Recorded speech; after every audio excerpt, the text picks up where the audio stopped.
pour ta parole ce matin. Merci pour le Saint-Esprit. Merci pour nos oreilles attentives à ta parole aujourd'hui. Que ton Saint-Nom soit glorifié. Nous poursuivons notre enseignement de la parole d'Adonai aujourd'hui sur un thème précis, mais qui est un thème en continuité de ce qui a déjà été dispensé par la miséricorde du Seigneur. Il est sur le point de revenir. Il est sur le point de revenir. Nous avons souligné dans le précédent enseignement que notre perte de sanctification, le défaut d'excellence, ne détruira pas notre justification. Parce que les effets de la justification demeurent à jamais. La question qui se pose à nous aujourd'hui, est-ce que les offenses qui ne sont pas confessées en présence du Seigneur, qui ne sont pas délaissées en présence du Seigneur, peuvent-elles nous affecter à l'avenir? Et c'est ce que nous allons pouvoir établir à compter de ce jour. La doctrine à établir est que les œuvres des croyants, qu'elles soient bonnes ou qu'elles soient mauvaises, respectent le jour à venir de justice et de comparution devant le Mashiach. Comparaîtront tous devant le Mashiach. Mais aujourd'hui, nous sommes au jour de la grâce. C'est le jour de la grâce. C'est le jour de la patience d'Élohim. Et en ce jour de la patience d'Élohim, eh bien, nous traversons à divers degrés des épreuves. Pourquoi? Eh bien, parce que, d'une part, à cause de l'absence du Seigneur, et d'autre part, à cause de la liberté que jouit encore aujourd'hui Satan. Alors les disciples sont éprouvés, les disciples sont faibles. Et nous voyons dans le livre d'Hébreux, au chapitre 3, Hébreux, chapitre 3, le premier verset.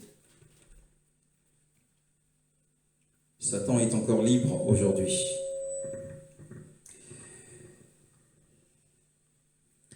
Ainsi donc, frères et sœurs saints, vous qui avez part à l'appel céleste, portez vos pensées sur l'apôtre et le grand prêtre de la foi que nous professons, Jésus-Christ. La Bible nous demande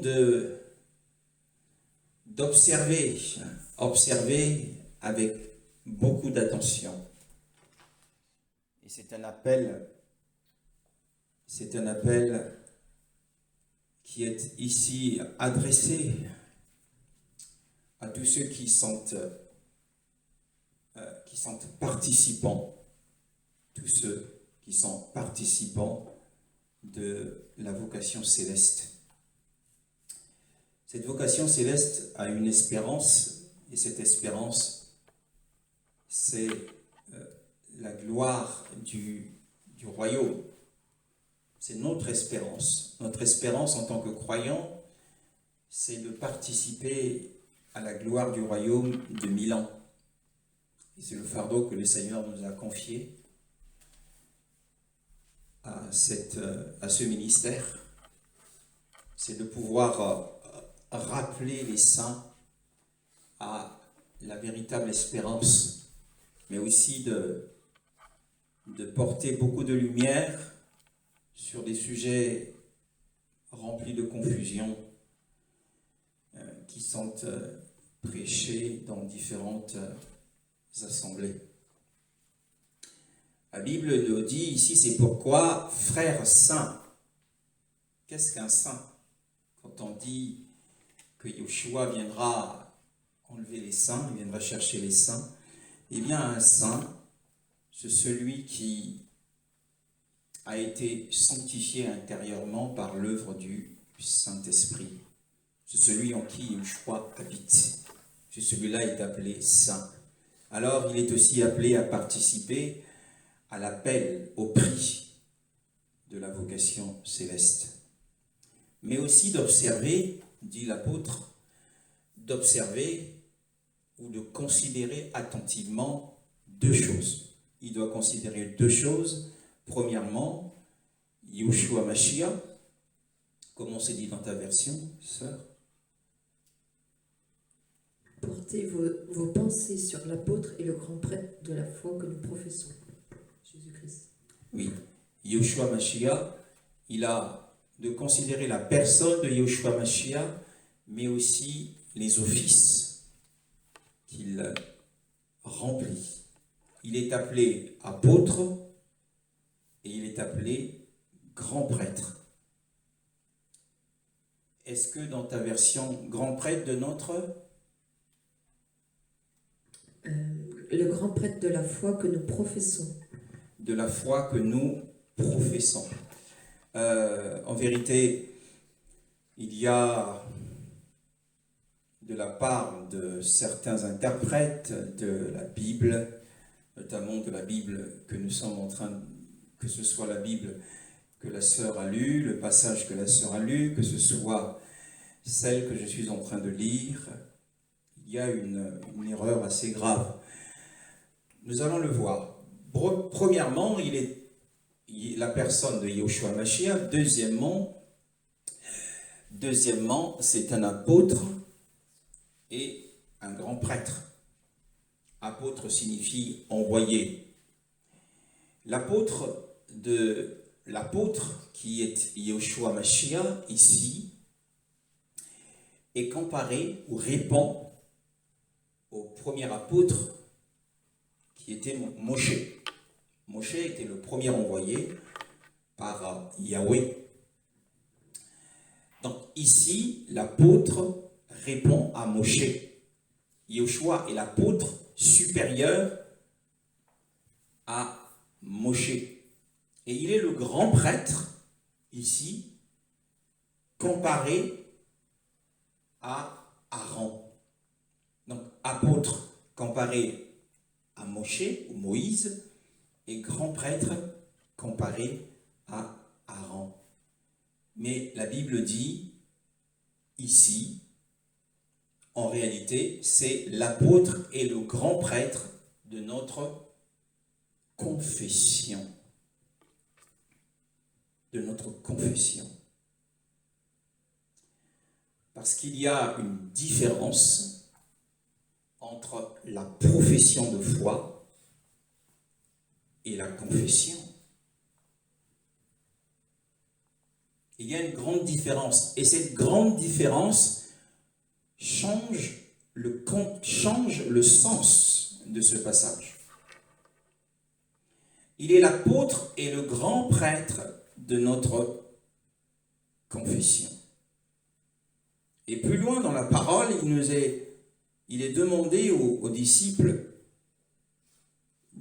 aux Hébreux notamment, de conserver fermement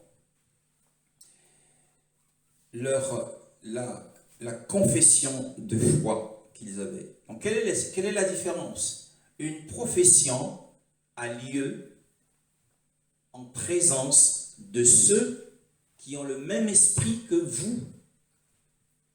Nous faisons une profession de foi lorsque nous sommes dans une assemblée chrétienne, ou nous sommes en face d'un chrétien, ou lorsque nous discutons avec un chrétien au téléphone, ou nous échangeons avec des croyants, nous leur apportons une exhortation, un enseignement. C'est cela la profession de foi. C'est cela la profession de foi. Mais ici, la Bible ne demande pas d'observer attentivement l'apôtre. Nous avons dit qu'il est appelé apôtre dans ce contexte. Notamment, c'est une lettre adressée aux Hébreux, aux croyants hébreux, aux croyants juifs. C'est pour comparer l'apôtre Yoshua à Moshe et comparer le souverain sacrificateur Yoshua à Aaron. Donc il est l'apôtre et le grand prêtre de notre confession et non de notre profession, Yoshua Mashiach. Et qu'est-ce que c'est que la confession? Eh bien, la confession, on va le lire dans Matthieu chapitre 10. Matthieu chapitre 10, le verset 32 à 33. Matthieu chapitre 10, le verset 32 à 33. Qu'est-il écrit? C'est pourquoi toute personne qui se déclarera publiquement pour moi, je me déclarerai moi aussi pour elle, devant mon Père céleste. Mais celui qui me reniera devant les hommes, je le renierai moi aussi devant mon Père céleste. Voilà. Qui me déclarera publiquement. Confession, en fait, suppose un témoignage que l'on rend en présence de ses ennemis, en présence des gens qui nous sont hostiles. C'est ça la confession. Donc, le véritable sens, ici, Yoshua dit, quiconque me réunira devant les hommes, donc quiconque me confessera devant les gens, donc les gens qui nous sont hostiles, les gens qui sont contre Yoshua, les gens qui ne veulent pas entendre parler de l'évangile, comme dans la culture française, il est interdit de parler de religion. Quand tu parles de Yoshua dans un milieu où on nous dit qu'il est interdit, eh bien tu t'exposes. En fait, la confession nous expose aux troubles et aux persécutions. Donc voilà le véritable sens du passage d'Hébreux chapitre 3. Hébreux chapitre 3, le verset 1. Il est l'apôtre et le souverain sacrificateur de notre confession et non de notre profession. Pourquoi? Eh bien parce que un Hébreu qui dit que Yoshua est l'apôtre, que Yoshua est le souverain sacrificateur, cet Hébreu est en train d'annuler toute l'ancienne alliance en présence des Juifs, alors il s'expose à la mort. Et c'est pourquoi, dans le livre des Hébreux, l'apôtre Paul, que nous supposons être l'auteur de cette épître, les exhorte à tenir ferme dans leur confession de foi.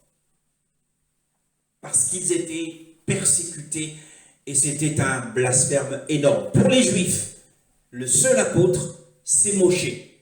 Et le seul grand prêtre qu'ils ont connu, ou le prêtre, le père des prêtres, c'est Aaron. Tu vas dire à un juif que Yoshua est l'apôtre et qu'il est en même temps le souverain sacrificateur, alors tu annules l'ancienne alliance et pour eux, tu es un imposteur, un blasphémateur et tu mériterais la mort. Donc, Yoshua est le grand prêtre, il est le très grand prêtre et il est aussi l'envoyé. La position du Seigneur, quelle est sa position? On va considérer Hébreux chapitre 2, le verset 17. Hébreux chapitre 2, le verset 17. Par conséquent, il devait devenir semblable en tout à ses frères, afin d'être un grand prêtre rempli de compassion et fidèle dans le service de Dieu pour faire l'expiation des péchés du peuple. Alors les épreuves, les souffrances que Yoshua a connu au cours de sa vie, a traversé au cours de sa vie, était dans l'intention qu'il puisse devenir un grand prêtre miséricordieux. Il a été exposé à diverses épreuves et à diverses souffrances. Attention, la Bible parle qu'il a été tenté en toutes choses. Ceci est important de le souligner. Le verset, chapitre 4, le verset 15. En effet, nous n'avons pas un grand prêtre incapable de compatir à nos faiblesses. Au contraire, il a été tenté en tout point, comme nous, mais sans commettre de péché. Il a été tenté en tout point sans commettre de péché. Vous avez sans doute entendu dire, Yoshua l'a dit, le prince de ce monde vient, il n'a rien de lui en moi. Alors les croyants, quand ils exhortent un chrétien, ils se servent de ce passage pour dire, Yoshua a dit qu'il n'a rien de Satan en lui. Donc, nous aussi, nous devons avoir rien du diable en nous. Alors, ce qui est important de dire ce matin, c'est que le cas de Yoshua est un cas à part. Premièrement, les tentations que Yoshua, auxquelles il était exposé, c'était des tentations extérieures. Elles ne venaient pas de l'intérieur. Parce qu'il avait une chair semblable à celle des hommes, mais sans péché. Or, en nous, l'apôtre Paul nous dit, en moi, rien de bon n'habite, c'est-à-dire de ma chair. Donc, quand nous disons que Yoshua dit qu'il n'y a rien du diable en lui, nous ne pourrons pas nous comparer au Seigneur. Parce que nous avons toujours la chair avec nous. Et la chair est l'atelier du diable. C'est la porte d'entrée du diable. Donc c'est différent. Le cas est différent. Le Seigneur a été exposé à diverses épreuves. Et vous vous souvenez du passage, Matthieu 26. Matthieu chapitre 26, le verset 62 à 65.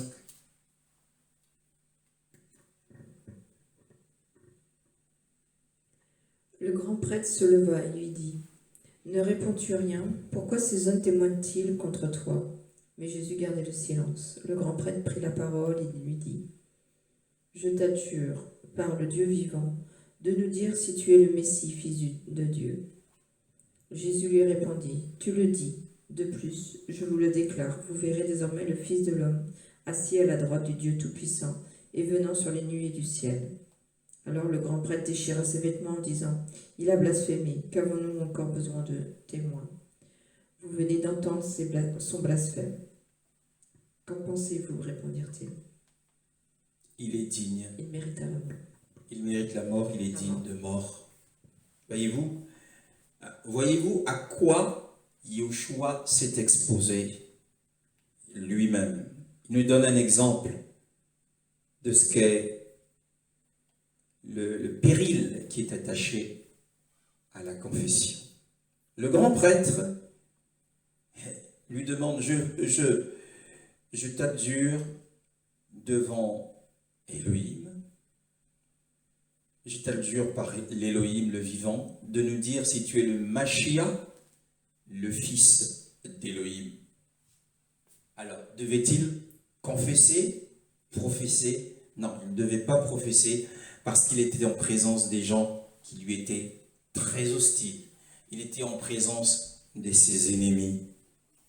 Et parce qu'il était en présence de ses ennemis, il a choisi de confesser ce qu'il est. Yoshua lui dit, tu l'as dit.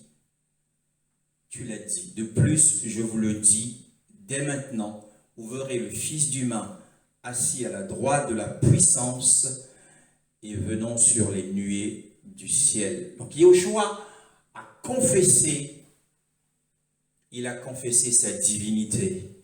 Donc la confession lui a coûté la sentence de mort. Le Sauveur, actuellement, il est souverain sacrificateur, assis sur le trône de son Père. Il est assis sur le trône de son Père, bien-aimé dans le Seigneur. Et il attend son royaume. Il attend son royaume. Il dit, venons sur les nuées du ciel. Il est sur le point de revenir comme roi. Alors il rendra à chacun selon ses œuvres. Donc, les œuvres, nos actions, notre conduite d'aujourd'hui, sont comptabilisées. Nos actions sont comptabilisées. Notre conduite est enregistrée.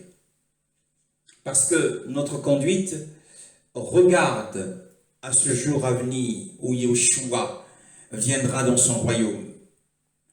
Mais notre vie éternelle, notre justification ne concerne pas ce temps-là.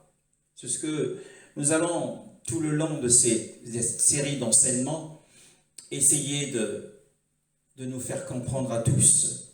Alors le grand prêtre déchira ses vêtements en disant « Il a blasphémé, qu'avons-nous encore besoin de témoins ?» Voici, vous avez entendu maintenant son blasphème. Le grand prêtre déchira ses vêtements. Alors, le sacerdoce de l'Ancienne Alliance fut arrêté là. C'était la fin de ce sacerdoce en tant que souverain sacrificateur. Et donc, Yahushua est le souverain sacrificateur de notre confession et non de notre profession. Ainsi, lorsqu'il est mort, la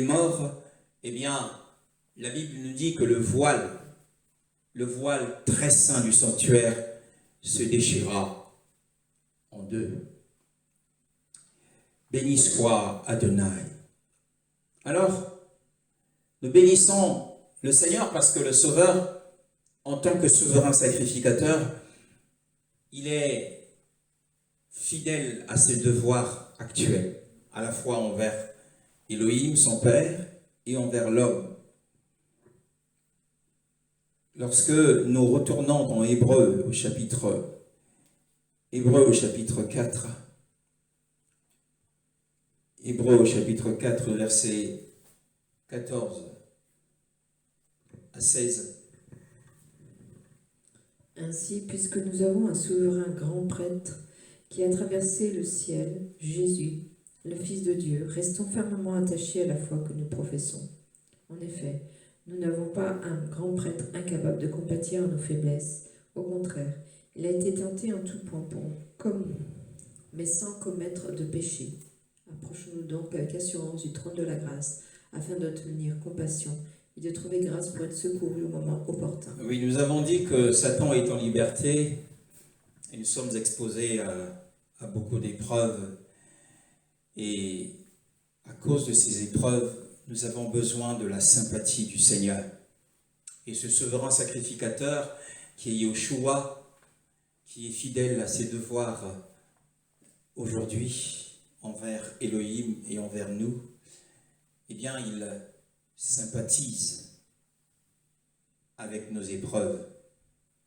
Il nous communique, lorsque nous nous approchons avec assurance, il nous communique la force nécessaire à notre faiblesse. Il sait que ses disciples sont exposés à beaucoup de faiblesses.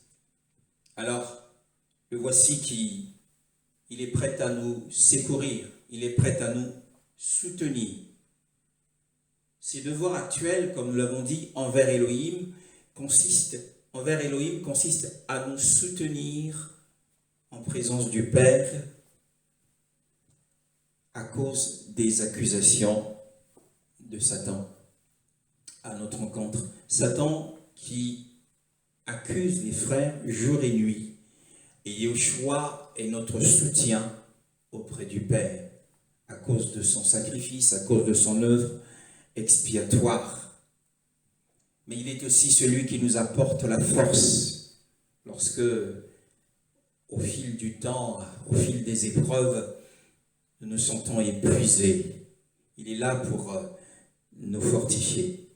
C'est ainsi que la Bible dit qu'il est incapable de ne pas compatir à nos faiblesses. Les disciples sont faibles et du fait qu'ils soient absents, Yahushua est le chef de la famille des fils d'Élohim que nous sommes, fils et filles d'Élohim, vers la gloire. Sa situation actuelle est comparable à celle de Moshe lorsqu'il était à Madian. Moshe, après avoir été rejeté par ses frères en Égypte, s'est retiré à Madian. Yahushua, après avoir été rejeté par ses frères juifs, il est monté en tant qu'homme ressuscité dans les cieux. Et Moshe, jusqu'à ce qu'il soit appelé à descendre, jusqu'à ce qu'il soit appelé à retourner en Égypte pour délivrer son peuple, Yahushua, de la même manière, est en train d'attendre. Il attend son royaume, il attend le moment où il viendra pour apporter la délivrance que nous attendons tous, notamment la rédemption de notre corps. Nous attendons l'adoption, la rédemption de notre corps, ce temps de la délivrance, pour que nous sortions tous de l'Égypte. Apocalypse chapitre 3, le verset 1. Ici, nous avons vu dans Approchons-nous donc avec assurance que nous nous approchons d'un trône qui est le trône de la grâce. C'est le temps de la grâce, c'est le temps de la patience d'Élohim. C'est le temps de la miséricorde, c'est le temps du secours. Mais dans Apocalypse chapitre 3, au verset 21, Apocalypse chapitre 3, le verset 21, oui. Amen. Le vainqueur, je le ferai asseoir avec moi sur mon trône, tout comme moi aussi j'ai vaincu et me suis assis avec mon Père sur son trône. Oui. Ici, Yahushua parle d'un autre trône sur lequel seul le vainqueur s'asseyera avec lui. Alors c'est un trône d'un caractère différent de celui de la grâce. Ça ne sera pas le trône de la grâce, mais ça sera le trône de la justice. Et ce jour-là, ça ne sera pas le jour de la grâce, mais ça sera le jour de l'indifférence. Le jour de l'indifférence.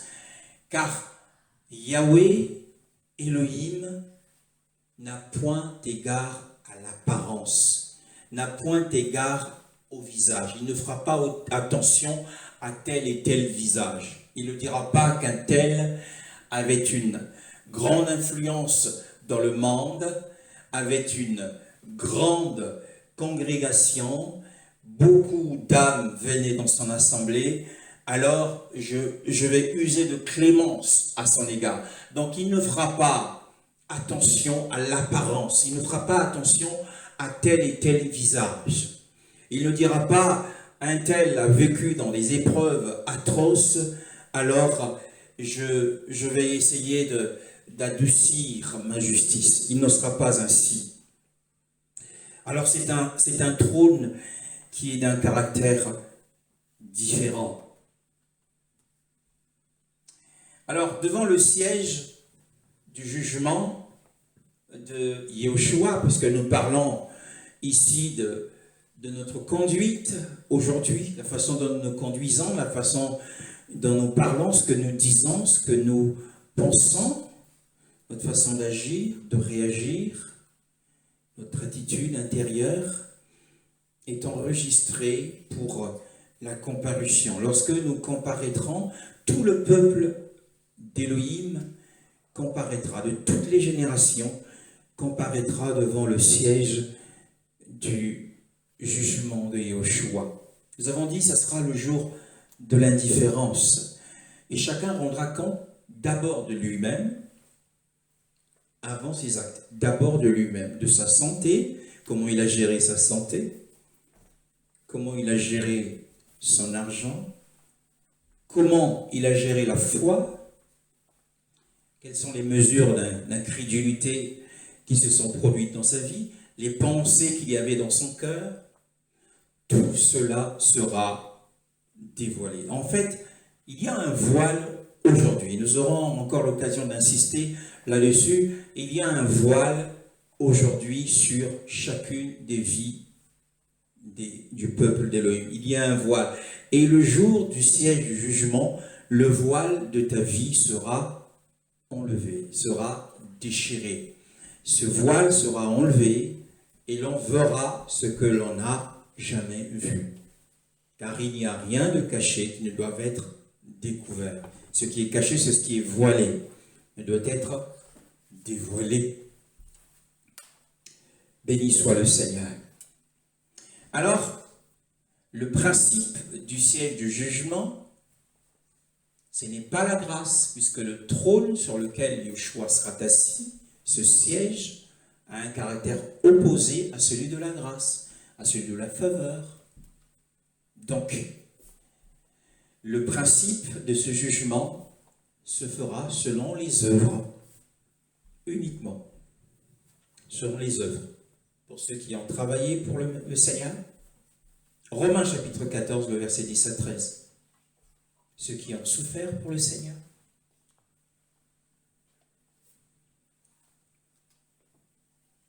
Ceux qui ont travaillé pour le Seigneur.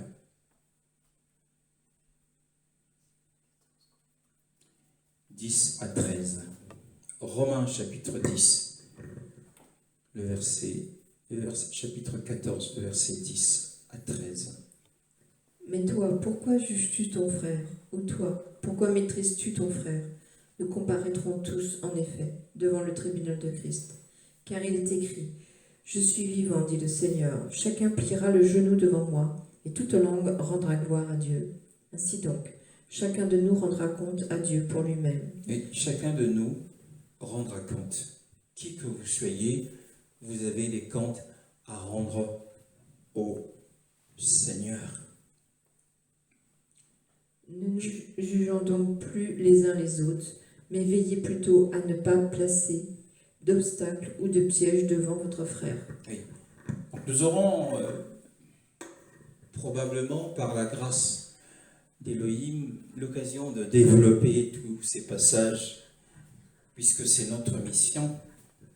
Notre mission, c'est de préparer une épouse fidèle au Seigneur.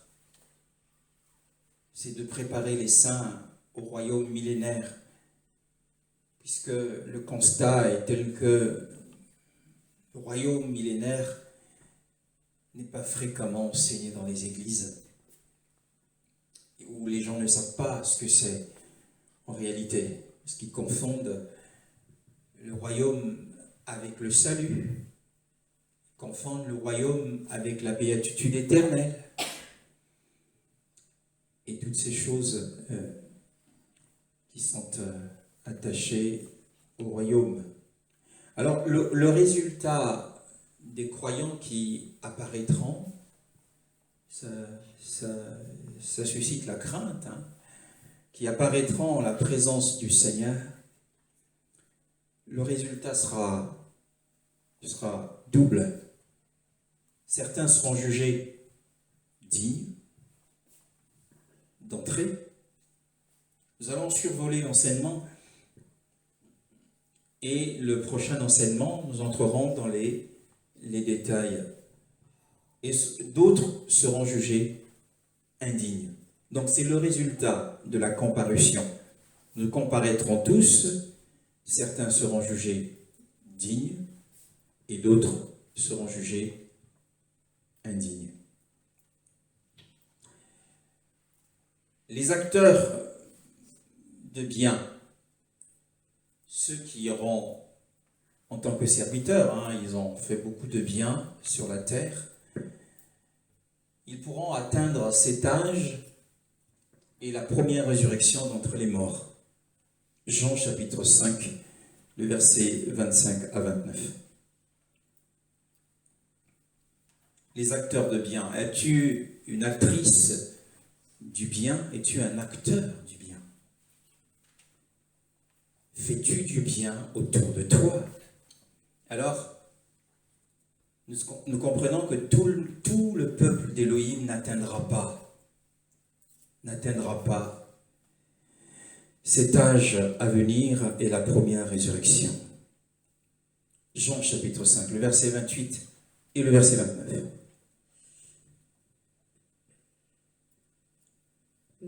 Ne vous en étonnez pas, car l'heure vient où tous ceux qui sont dans les tombeaux entendront sa voix et en sortiront. Ceux qui auront fait le bien ressusciteront pour la vie, mais ceux qui auront fait le mal ressusciteront pour le jugement. Ceux qui auront fait le bien ressusciteront pour la vie. Alors, cette résurrection, c'est la première et bénie des résurrections, qui est la résurrection des justes. Et cette résurrection aura lieu à son avènement secret. À son avènement secret, lorsqu'il descendra dans les airs. Et la Bible dit que les morts, Mashiach, ressusciteront premièrement. Donc ce sont les acteurs du bien qui seront jugés dignes. Ensuite, dans Hébreux chapitre 6, toujours concernant les acteurs du bien, Hébreux chapitre 6, le verset 10. En effet, Dieu n'est pas injuste pour oublier votre œuvre et le travail de votre amour. Vous avez démontré votre amour pour son nom par le service que vous avez rendu et que vous rendez encore aux saints. Voilà, le travail d'amour, ayant servi et servant encore les saints. Tout ce que nous faisons de bien aux saints. Voyez-vous, hein? Il n'est pas dit toutes les offrandes que nous déposons dans les églises, qui sont, enfin, le Seigneur ne nous appelle pas à critiquer, béni soit son saint nom, le travail d'amour que vous avez démontré pour son nom, ayant servi et servant encore les saints. Il y aura les martyrs. Les martyrs auront une place importante, prépondérante. Apocalypse chapitre 20, le verset 4 à 6 nous en parle. Apocalypse chapitre 20, verset 4 à 6. Et je vis des trônes sur lesquels ils s'assirent, et le jugement leur fut donné, et les âmes de ceux qui avaient été décapités à la hache, à cause du témoignage de Yoshua et à cause de la parole d'Élohim, et de ceux qui n'avaient pas adoré la bête ni son image, et qui n'avaient pas pris sa marque sur leur front ou sur leurs mains. Ils vécurent, en effet, ils régnèrent avec le Mashiach 1000 ans. Donc voyez-vous, les martyrs, ceux qui avaient été décapités, dans ta version, qu'est-ce qu'il est dit? Sœurs.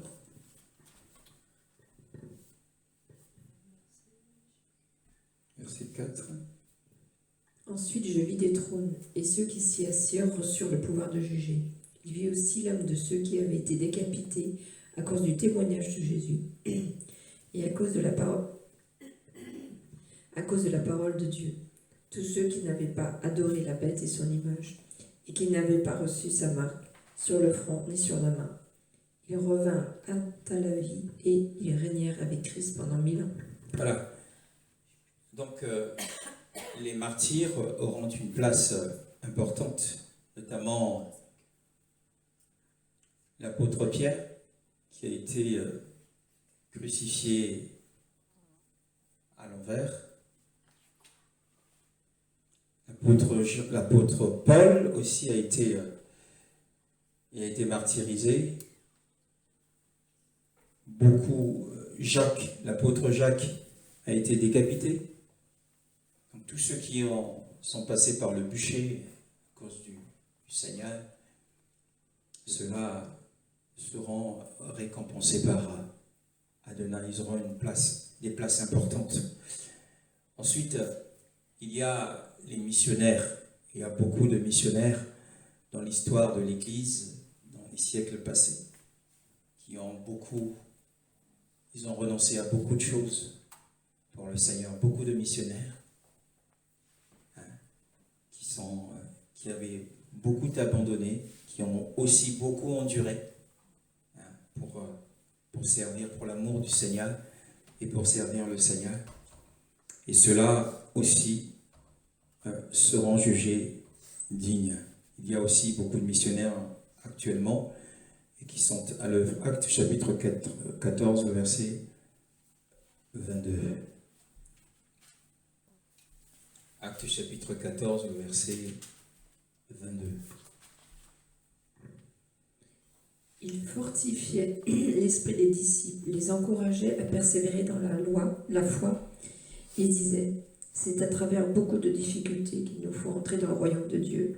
Oui, c'est à travers beaucoup de difficultés, c'est à travers beaucoup de tribulations qu'il nous faudra entrer dans le royaume. Donc parmi ceux qui sont exposés à ces difficultés et tribulations, ce sont les missionnaires qui vont dans des pays hostiles à l'évangile et qui ont subi beaucoup d'épreuves. Et ceux qui ont tout abandonné, bien sûr, pour le Seigneur. Il y a donc aussi, de façon succincte, nous aurons l'occasion dans le prochain message de parler des conditions pour entrer dans le royaume. Nous avons déjà parlé des conditions pour accéder à la salle des noces, mais nous parlons des conditions pour accéder au royaume. Et nous parlons donc de la deuxième catégorie, puisque nous avons dit qu'il y avait deux classes. La première classe, c'est la classe de ceux qui sont jugés dignes, et la deuxième classe de ceux qui seront jugés indignes. De cette classe, nous avons dans Luc chapitre 6, le verset 24. Luc chapitre 6, le verset 24. Dans la classe de ceux qui seront jugés indignes. Luc chapitre 6, le verset 24. Mais malheur à vous, riches, car vous avez votre consolation. Voilà. Donc tous les disciples, qu'ils soient apôtres, qu'ils soient prophètes, qu'ils soient enseignants, qu'ils soient évêques, archevêques, tous ceux qui sont disciples, dits disciples de Yeshua, qui jouissent aujourd'hui d'une grande consolation, c'est-à-dire qui ont amassé des trésors, qui ont amassé beaucoup d'argent. Il y a beaucoup de serviteurs ont amassé de l'argent. Et nous l'avons dit dernièrement que dans le classement Forbes, qui est un classement des hommes les plus riches du monde, on trouve beaucoup d'hommes d'Élohim africains qui ont des centaines de millions de dollars sur leur compte et ils font partie du classement Forbes. Alors ces disciples, ceux qui s'empressent, ceux qui recherchent à faire fortune, qui utilisent l'ancienne alliance, qui utilisent les promesses qui ont été faites à Israël, puisque l'appel d'Israël était un appel terrestre, et les bénédictions d'Israël étaient des bénédictions terrestres. Il y a un changement d'appel, nous n'avons plus le même appel. Notre appel est céleste. Nous sommes appelés à nous détacher des choses de la terre. Mais dans certaines assemblées chrétiennes, dans certaines grandes églises, il est beaucoup question, tu seras le premier et non pas le dernier. Déjà, ce passage, tu seras le premier et non pas le dernier, ne concerne pas les croyants de la Nouvelle Alliance. c'est l'ancienne alliance. Donc il y a beaucoup de mélanges et on apporte beaucoup d'offrandes dans le but de pouvoir avoir une bonne récolte. Puisque c'est un principe biblique, c'est quelque chose qui marche, c'est un principe biblique. Celui qui sème, moissonne. Alors, ils ont mis en place ce système pour que les gens réussissent. Et donc, ces apôtres ont réussi de la même manière en appliquant ce principe. Ils ont beaucoup donné et ils ont beaucoup récolté. Et c'est contraire à l'enseignement, à la doctrine du Seigneur. C'est contraire à la doctrine du Seigneur Yoshua. Il n'est pas mort, Yoshua n'est pas mort pour que nous soyons riches. Alors, c'est aussi un passage qui a été mal compris. Beaucoup disent, il s'est fait pauvre afin que nous soyons riches. Mais la richesse dont il est question, ce n'est pas la richesse terrestre. Je suis désolé, ce n'est pas la richesse terrestre. Yoshua n'a pas souffert autant pour des richesses injustes. Nous aurons d'ailleurs l'occasion, il appelle cela les richesses injustes. Il n'est pas mort pour les richesses injustes, mais il est mort pour des richesses éternelles. Nous aurons l'occasion de donner cet enseignement sur notre intendance. C'est un enseignement que nous sommes en train de préparer aussi pour notre édification. Donc, les disciples qui se sont enrichis sur la terre seront exclus du royaume millénaire. Souvenez-vous du récit de Yoshua avec l'homme riche qui était très motivé en parlant avec le Seigneur et disait au Seigneur qu'il avait observé toute la Torah de Moshe. Et Yoshua lui dit, mais vends tes biens et donne le produit de la vente aux pauvres. Voyez-vous, Yoshua pense aux pauvres, il ne pense pas aux églises, mais il pense aux pauvres. Et nous devons penser à ceux qui n'ont rien. Et suis-moi et tu auras un trésor dans les cieux.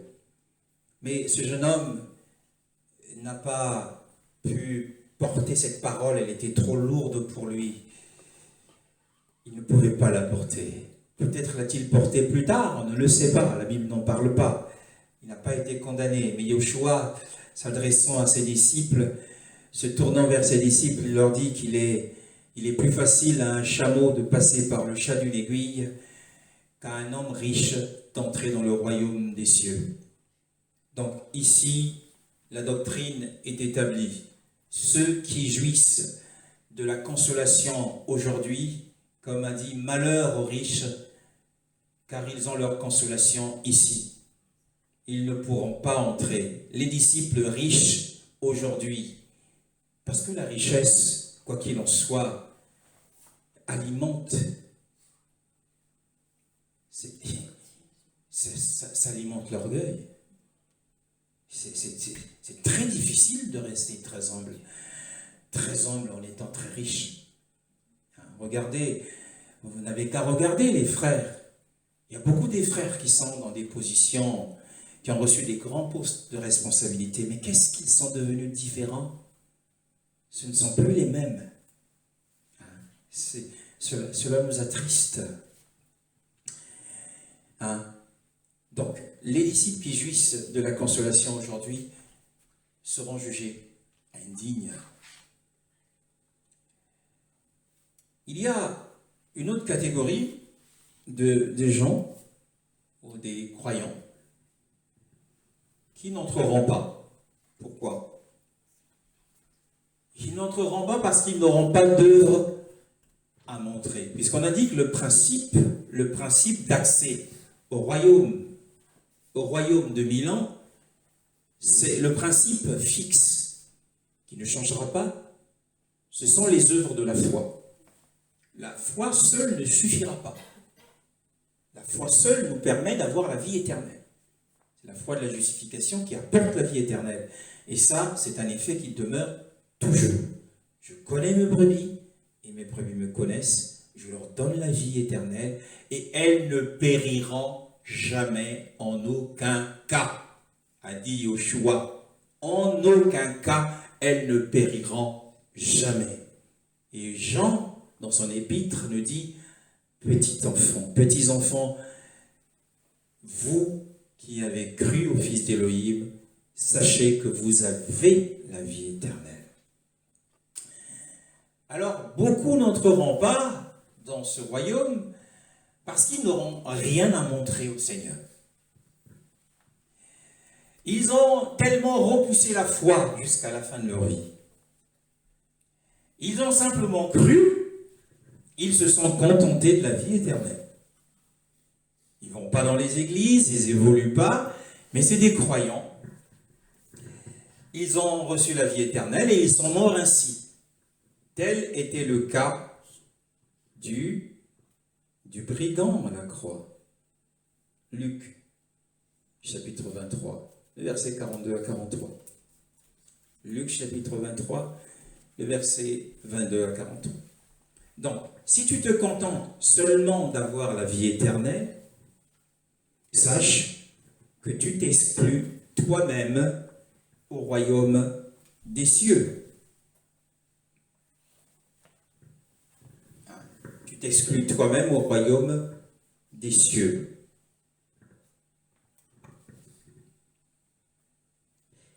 Et il dit à Jésus, Seigneur, souviens-toi de moi quand tu viendras régner. Jésus lui répondit, je te le dis en vérité, aujourd'hui tu seras avec moi dans le paradis. Ce brigand qui avait cru au Seigneur dit Seigneur, donc cela implique sa croyance, qu'il appelle Yoshua Adonai. Il lui dit, parce qu'il avait sans doute entendu parler de la prédication de Yoshua, parce que dès le début de sa carrière, Yoshua n'a fait que prêcher l'évangile du royaume. Il dit, répondez-vous, car le royaume des cieux s'est approché. Il dit, souviens-toi de moi. Dans ton livre de souvenirs, souviens-toi de moi quand tu viendras dans ton royaume. Nous l'avons dit, le Sauveur attend son royaume. Il est sur le point de revenir.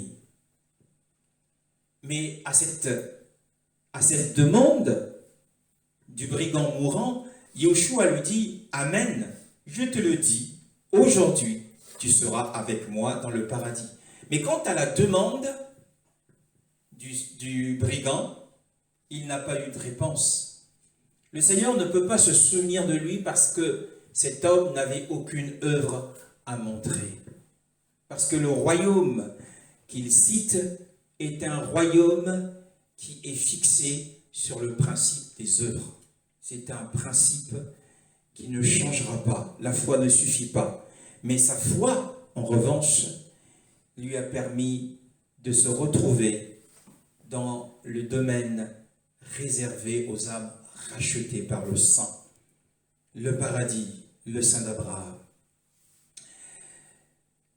Il y a une autre catégorie de ceux qui n'entreront pas. Ce sont ceux qui ont eu des occasions pour servir le Seigneur,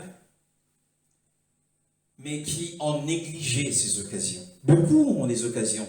Le Seigneur les appelle à tel et tel ministère. Viens servir le Seigneur. Mais ce sont des chèvres. Et ces chèvres-là sont tellement têtues qu'elles ne veulent pas venir servir le Seigneur. Tu as l'occasion de servir le Seigneur. Tu as l'occasion d'apporter ton témoignage. Mais tu ne le fais pas. Alors, tu es semblable à ce serviteur paresseux et inutile qui en est un exemple dans la parabole des talents, comme nous l'avons vu, ou dans la parabole des livres, dans le livre de Luc. Ils seront inutiles. Donc les serviteurs inutiles n'entreront pas dans le royaume. Ceux qui ont eu les occasions de servir le Seigneur, mais qui les ont négligés. Et il y a une autre catégorie encore. Matthieu chapitre 10, chapitre 10, le verset 15. Marc, chapitre 10, le verset 15.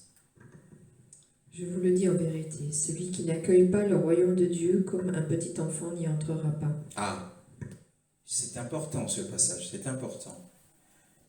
Amen, je vous le dis, quiconque ne recevra pas le royaume comme un enfant, qui ne recevra pas comme un enfant le royaume d'Élohim, n'y entrera jamais.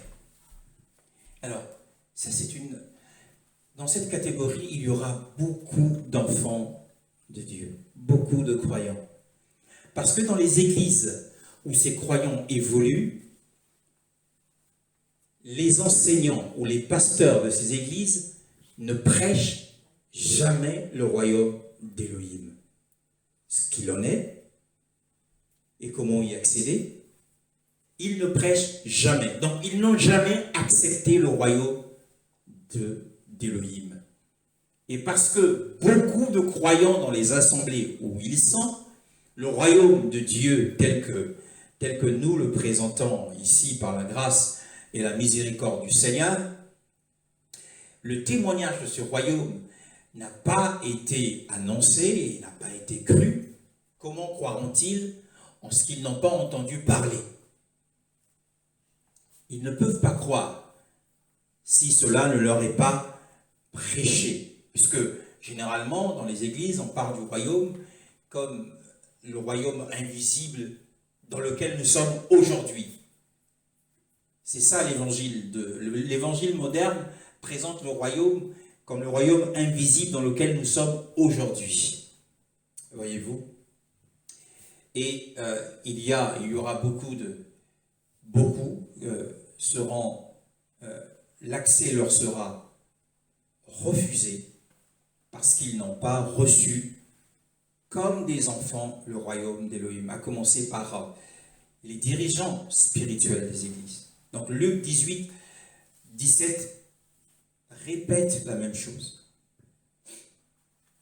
Certains, comme nous l'avons dit, pour le refus de confesser le Mashiach devant les hommes.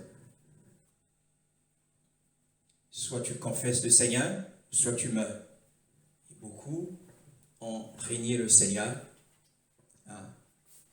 Et dans cette catégorie, beaucoup ont régné le Seigneur dans cette catégorie.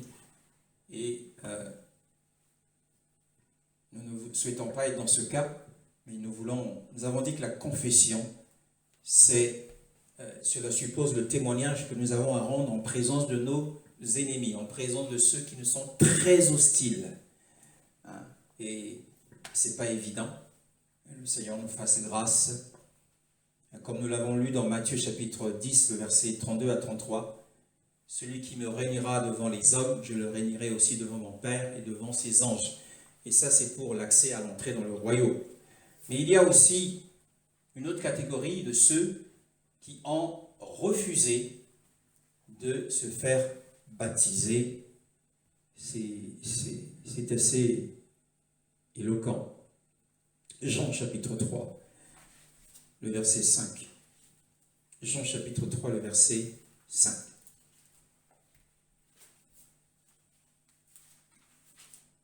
Jean chapitre 3, le verset 5. Jésus répondit, en vérité, je te le dis, à moins que de naître d'eau et d'esprit, on ne peut entrer dans le royaume de Dieu. Voilà. Donc le royaume de Dieu, ce n'est pas le royaume spirituel, ce n'est pas la sphère spirituelle actuelle, comme le supposent beaucoup d'enseignants, beaucoup de dirigeants. Mais le royaume de Dieu ici, c'est le royaume de 1000 ans. Et le baptême en est un signe. Pour entrer dans le royaume, le premier pas, c'est de revêtir le Mashiach par le baptême. Tous ceux qui ont été baptisés ont revêtu le Mashiach. Donc par le baptême. Donc Romains chapitre 6, le verset 5. Romains chapitre 6, le verset 5 nous le dit aussi.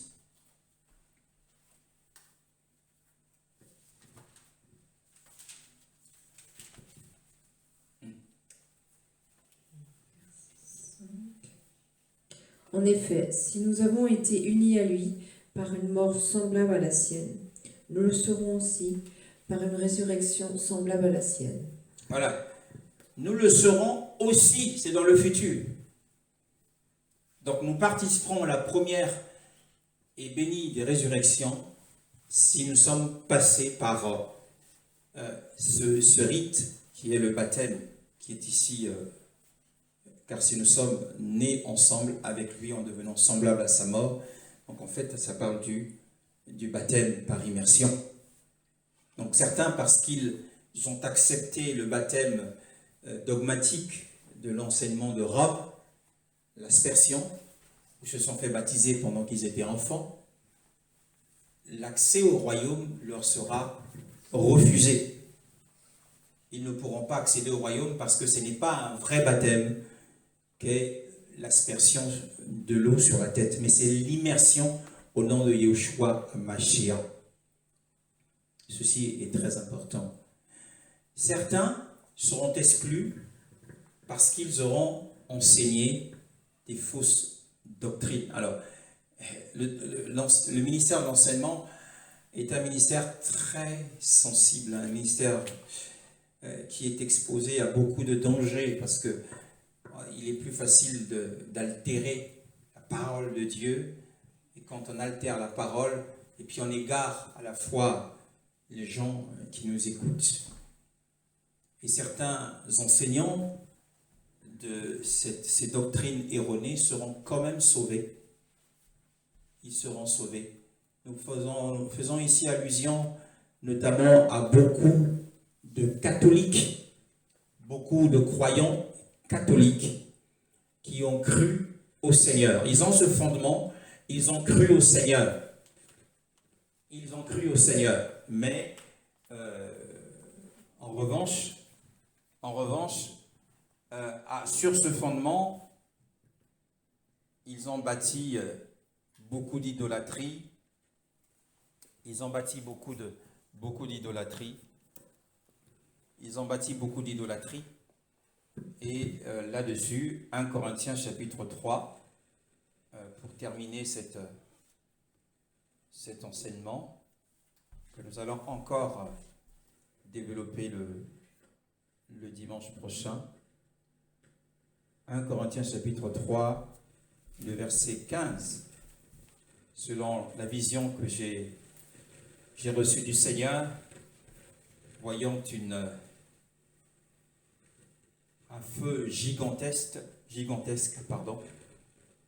et des gens y échappaient.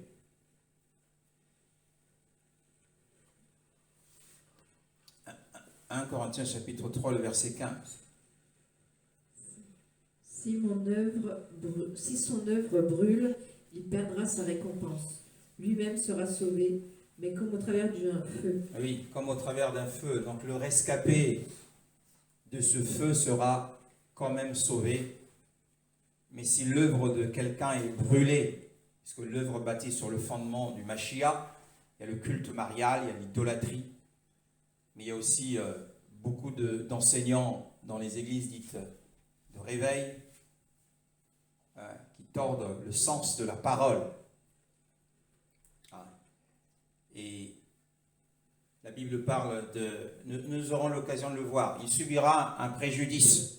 Nous aurons l'occasion de le voir. Et puis il y a la dernière catégorie de ceux qui seront jugés indignes. Il y a des croyants qui ont marché tout au long de leur vie dans la désobéissance. Quand vous marchez dans la désobéissance, vous marchez dans le péché. Et nous avons dernièrement parlé de cet homme d'Élohim, de ce serviteur d'Élohim qui avait fait une crise cardiaque qui l'avait conduite au décès en plein flagrant délit d'adultère. C'était un serviteur désobéissant. Mais nous avons dit que sa justification n'a pas été détruite parce que sa justification ne dépendait pas de son obéissance ou de sa désobéissance. Sa justification dépendait du travail, de l'obéissance parfaite, de la sainteté et de la mort de Yeshua à la croix, puisqu'il avait cru comme le brigand mourant. Il est au paradis. Mais au jour à venir, le jour de l'accès au royaume, puisque cela dépend des œuvres, ce serviteur de Dieu n'y entrera pas. Mais il subira, comme nous l'avons lu dans 1 Corinthiens chapitre 3, le verset 15, il subira un grand préjudice. Il aura une amende, il subira une punition énorme, car le serviteur qui ayant connu la volonté de son maître, n'ayant pas agi selon cette volonté, sera battu d'un grand nombre de coups. Donc voilà la différence entre la justification et la sanctification. La sanctification regarde au jour à venir du royaume de 1000 ans. Mais la justification concerne la vie éternelle. La vie éternelle, c'est pour aujourd'hui. Le paradis, c'est pour aujourd'hui. Mais quand tu te sanctifies non pas pour le ciel, parce que ça c'est, il y a beaucoup de différences. Quand on se sanctifie, ce n'est pas pour avoir la vie éternelle, ce n'est pas pour être dans la vie éternelle. La sanctification n'a rien à voir avec la vie éternelle. La vie éternelle est liée à la justification, mais la sanctification est liée au royaume de 1000 ans uniquement. Au royaume de 1000 ans uniquement. Nous l'avons dit, ceux qui se sont contentés de la foi, ils ont cru, mais qui n'ont pas persévéré dans la foi, ils ont repoussé la persévérance, ils ont repoussé la sainteté, ils n'y entreront pas. Mais ils ont la vie éternelle, et nous avons dit, ils n'y entreront pas, mais nous verrons aussi plus tard quelles sont les punitions, quels sont les préjudices pendant ce temps de 1000 ans. Parce qu'après 1000 ans, il y a la libération de Satan, bien sûr. Avant 1000 ans, Satan sera enchaîné, il sera lié. Yeshua va régner pendant 1000 ans avec les vainqueurs sur la terre, ceux qui seront jugés dignes. Après les 1000 ans, il faut que Satan soit relâché. Et il va ainsi emmener les nations à se révolter contre Yeshua. C'est la guerre de Gog et de Magog. Nous aurons l'occasion de le voir. Après la guerre de Gog et de Magog, et donc la victoire de Yeshua, lorsqu'il il vaincra et jettera Satan dans le lac de feu, le faux prophète ainsi que toutes les puissances sataniques, nous entrerons ainsi après le jugement dernier. Bien sûr, il y aura un jugement dernier, et ceux qui seront jugés dans ce jugement dernier, puisqu'apparaîtra le livre de vie, encore une fois, le livre de vie apparaîtra, donc les inscrits, donc ceux qui ont cru sur ce temps de la terre, ceux qui ont cru, eh bien, ils entreront tous dans l'éternité, ils entreront tous dans la nouvelle Jérusalem pour des siècles et des siècles. Mais dans l'entretemps du royaume millénaire, il va se passer beaucoup de choses. Nous arrêtons notre enseignement à ce niveau, selon que l'Esprit nous l'a déclaré, et nous bénissons Adonai pour ses richesses, nous le bénissons pour cette clarté de la parole, ce qui est très important, pour savoir pourquoi je persévère, pourquoi je me sanctifie. Je ne me sanctifie pas pour avoir la vie éternelle, pour accéder à la vie éternelle. La vie éternelle, je l'ai déjà par la foi, uniquement par la foi, uniquement par la foi. Ça ne dépend pas de mon obéissance, ça ne dépend pas de ma désobéissance, ça dépend, ça se repose sur l'œuvre et le travail de Yeshua à la croix, uniquement. Et le salut qu'il a accompli à la croix est un salut complet. Attention à cela. La vie éternelle, on ne la perd jamais. Mais en revanche, je me sanctifie aujourd'hui, je fais des bonnes œuvres aujourd'hui par la foi, parce que je sais que j'ai un prix à remporter. Je dois courir comme l'apôtre Paul. Ce n'est pas que je l'ai déjà saisi, mais je fais une chose, oubliant ce qui est en arrière, je cours afin de saisir le prix de la vocation céleste en Yeshua Mashiach. Et à la fin de sa carrière, il dit, j'ai combattu le bon combat, j'ai achevé la course, désormais, dit-il, il avait l'assurance. Au début, il ne l'avait pas, mais à la fin, le Seigneur lui a donné l'assurance qu'il entrera dans le royaume millénaire. Il dit, la couronne de justice mais réservé non seulement à moi, mais à tous ceux qui auront aimé son avènement. Nous bénissons Adonai pour sa parole au nom de Yeshua.